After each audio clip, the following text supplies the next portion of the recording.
Hello students, today we study our next topic of unit 3rd of statistical physics BSc 4th sem। Last lecture में हमने study किया था definition of Fermi energy eight temperatures other than absolute zero. और आज हम जो topic discuss कर रहे हैं वो हमारे पास क्या है, degeneracy of Fermi gas. Degeneracy of Fermi gas के अंदर हम टू टाइप्स इसके डिस्कस करेंगे। फर्स्ट आपके पास क्या है, वीक डीजेनरेसी, एंड सेकंड आपके पास क्या है, स्ट्रॉन्ग डीजेनरेसी। स्ट्रॉन्ग डीजेनरेसी के फर्दर टू पार्ट हैं जिसके अंदर हम डिफरेंट टेम्परेचर पे स्ट्रॉन्ग डीजेनरेसी को स्टडी करेंगे। फर्स्ट जो आपके पास ए पार्ट है वो क्या है, एट एब्सोल्यूट ज़ीरो, एंड जो बी पार्ट है वो क्या है, at temperature above absolute zero. अब हम अपना टॉपिक शुरू करते हैं, that is weak degeneracy. Weak degeneracy के अंदर कुछ कंडीशंस हैं, वो देखिए। जब आपके पास टेम्परेचर क्या होगा, फर्मी टेम्परेचर से कम होगा, तो आपके पास जो फर्मी गैस है वो क्या करेगी, स्लाइटली डीजेनरेट करेगी। स्लाइटली डीजेनरेट करेगी। देन आपके पास यहाँ देखिए, हमारे पास टेम्परेचर क्या है, लेस देन फर्मी टेम्परेचर, और आपके पास जो केटी की वैल्यू है वो ग्रेटर है किससे, U F naught, Fermi energy at zero temperature से। In this case KT greater than U F naught, then U F is negative और अल्फ़ा इज़ पॉजिटिव। हमारे पास ये रिलेशन है, alpha is equal to minus U F upon में K T greater है तो U F की value क्या है, नेगेटिव। एक नेगेटिव ऑलरेडी यहाँ पे मार्क है, तो अल्फ़ा की वैल्यू हमारे पास क्या आ जाएगी, पॉजिटिव आ जाएगी। तो इस केस के अंदर हमारे पास क्या कंडीशंस होंगी वीक डीजेनरेसी के केस में, जब आपके पास जो फर्मी गैस है वो स्लाइटली डीजेनरेट करेगी। उस केस में हमारे पास टेम्परेचर क्या होगा, T is greater than Fermi temperature, Fermi energy is negative, और अल्फ़ा की वैल्यू हमारे पास क्या आएगी, पॉजिटिव। अब ये देखिए, ये हमारे पास F1 अल्फ़ा फंक्शन है जिसकी वैल्यू हम पहले स्टडी कर चुके हैं।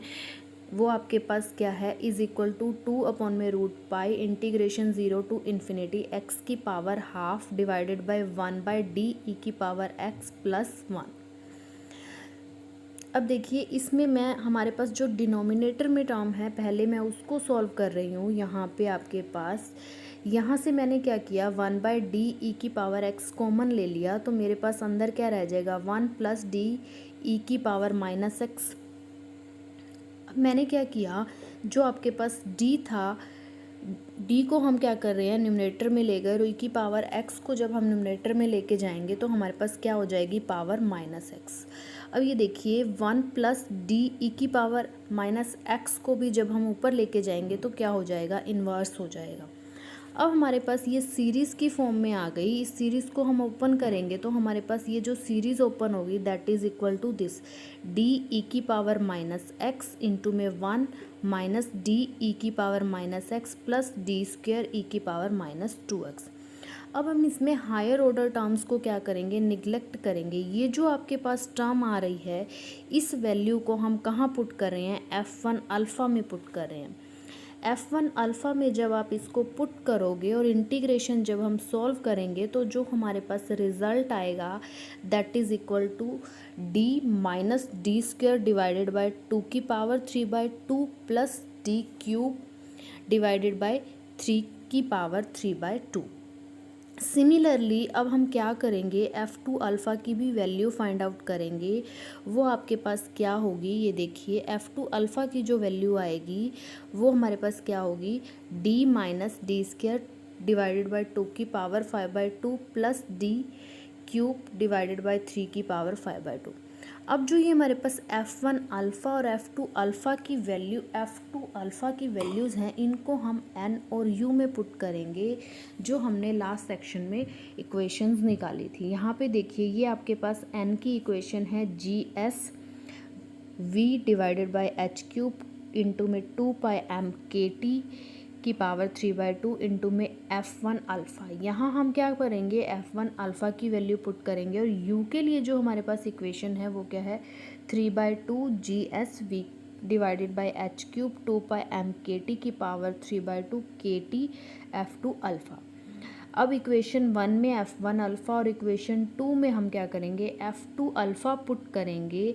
देन हमारे पास जो इक्वेशंस बनेंगी 3 और 4, ये इक्वेशंस बनेंगी।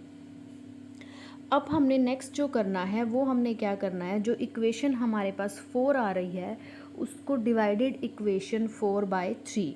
जब आप इक्वेशन 4 को डिवाइड करोगे 3 से तो हमारे पास जो रिज़ल्ट आएगा वो देखिए u/n is equal to 3/2 kT। ये सारी टर्म्स आपके, ये वाली टर्म और ये वाली टर्म सेम है तो ये क्या हो जाएंगी, कैंसिल हो जाएंगी। और हमारे पास जो टर्म आएगी वो क्या आएगी, 3/2 kT इंटू में d minus D square divided by 2 की power 5/2 plus d cube divided by 3 की पावर 5/2 इंटू में d minus D square divided by 2 की power 3/2 plus d cube divided by 3 की पावर 3/2 का इन्वर्स। क्योंकि ये हमारे पास क्या है, डिवाइडेशन में थी, तो अगर हम इसको डिनोमिनेटर में लेके जाएंगे तो हमारे पास क्या होगा, इन्वर्स की वैल्यू आएगी। अब आपके पास 3/2 n kT, यहाँ से मैंने d कॉमन ले लिया और यहाँ से मैंने क्या किया, यहाँ पे इन्वर्स है तो यहाँ से आपके पास क्या आएगा, d इन्वर्स कॉमन आएगा। तो हमारे पास जो इक्वेशन आ रही है ये आ रही है। अब आपके पास d से d इन्वर्स क्या हो जाएगा, कैंसिल हो जाएगा और हमारे पास जो टर्म रह जाएगी वो ये रह जाएगी is equal to 3/2 n kT। यहाँ से जो हमारे पास u डिवाइडेड बाय n था उसको हमने मल्टीप्लाई कर दिया राइट हैंड साइड पे, तो u की जो वैल्यू आएगी वो क्या हो जाएगी, 3/2 n kT इंटू में 1 माइनस डी डिवाइडेड बाई 2 की power 5/2 plus D square divided by 3 की पावर 5/2 इंटू में 1 प्लस डी डिवाइडेड बाई 2 की power 3/2 minus D square divided by 3 की पावर 3/2।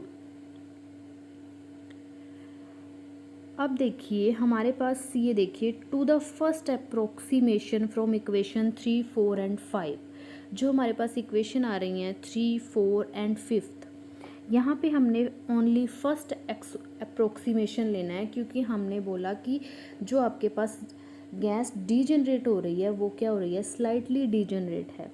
तो हम क्या राइट कर सकते हैं, ओनली डी तक हम लेंगे। ये जो हमारे पास इक्वेशन 5 आई हुई है इसको हमने d तक लिया है। ये जो आपके पास 1 है इसको हमने 1 से मल्टीप्लाई किया था तो 1 आया था। 1 को जब इस d डिवाइडेड बाय 2 की पावर 3/2 से मल्टीप्लाई करोगे तो ये टर्म आएगी। एंड इस 1 को d डिवाइडेड बाय 5/2 से मल्टीप्लाई करोगे तो ये टर्म आएगी। ठीक है, तो यहाँ से हमारी इक्वेशन 5 आई थी ओनली d तक कंसीडर करके। अब जो हमारे पास इक्वेशन आ रही है, अगर मैं कहूँ कि ओनली फर्स्ट अप्रोक्सीमेशन से फ्रॉम इक्वेशन 3, 4, 5 से हम लिखें तो हमारे पास जो इक्वेशन बनेगी वो क्या बनेगी, n is equal to GSV divided by H cube 2 pi M K T की पावर 3/2 d। सिमिलरली u के लिए अगर हम ओनली फर्स्ट अप्रोक्सीमेशन तक लेते हैं तो हमारे पास जो इक्वेशन आएगी वो क्या आएगी, 3/2 GSV divided by H cube 2 pi M K T की पावर 3/2 KTD। अब u/n करेंगे तो हमारे पास जो टर्म आएगी वो क्या आएगी, 3/2 KT। अब u की वैल्यू लें तो n क्या हो जाएगा, cross multiply right hand side, तो हमारे पास जो u की वैल्यू आएगी वो क्या आएगी, 3/2 n KT, which is well known equation for perfect gas in classical statics. ये आपको ध्यान हो तो ये जो हमारे पास इक्वेशन आ रही है ये क्या है, परफेक्ट गैस की इक्वेशन है इन क्लासिकल स्टैटिक्स के अंदर।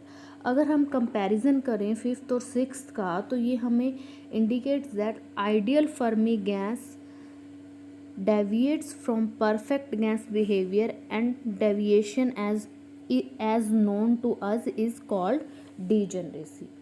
ये देखिए जो हमारे पास फर्मी डायरेक्ट गैस जो अपने परफेक्ट गैस बिहेवियर से डेविएट कर रही है, इस डेविएशन को हम क्या बोलते हैं, डीजनरेसी बोलते हैं। It is obvious that degeneracy of is function of D. Function हमारे पास डी का क्या, e की पावर माइनस अल्फ़ा और e की power minus U divided by K T. Hence greater the value of D and degeneracy will be more. जितनी ज़्यादा value D की होगी उतनी ज़्यादा डीजेनरेसी हमारे पास होगी। दस फॉर डी लेस देन 1 हमारे पास क्या कंडीशन थी कि आपके पास जो टेम्परेचर हो वो क्या हो, फर्मी टेम्परेचर से क्या है, ग्रेटर। तो आपके पास फर्मी जो गैस है वो क्या होगी, स्लाइटली डीजनरेट करेगी। अब जो हम अपना नेक्स्ट केस स्टडी करेंगे वो नेक्स्ट केस हमारे पास क्या है, स्ट्रॉन्ग डीजनरेसी। फर्स्ट केस इसका क्या है, at absolute temperature 0 means temperature की वैल्यू क्या है 1। और सेकंड जो केस है हमारे पास वो क्या है, T is greater than 0 kelvin. और जो आपके पास डीजनरेसी है वो क्या है, वेरी वेरी ग्रेटर देन 1। हम कर रहे हैं strong degeneracy, weak degeneracy. Now we discuss strong degeneracy at absolute 0 temperature. देखिए फर्स्ट अप्रोक्सीमेशन हमने किया था, उसके अंदर जो हमारा रिजल्ट आया था फर्स्ट अप्रोक्सीमेशन का n की वैल्यू हमारे पास क्या आई थी, GS into V divided by H cube 2πm KT की पावर 3/2 D। यहाँ से अब हम D की वैल्यू निकालते हैं तो D की वैल्यू आपके पास क्या आएगी, दिस वन 1/GS इंटू में n/V एच क्यूब की डिवाइडेड बाई 2πm KT की power 3/2। For this equation it is obvious that gas will be strongly degenerate at low temperature and high particle density n by v. The evolution of integral f1 alpha and f2 alpha under two condition is very unmanageable. So we shall discuss this case of strong degeneracy under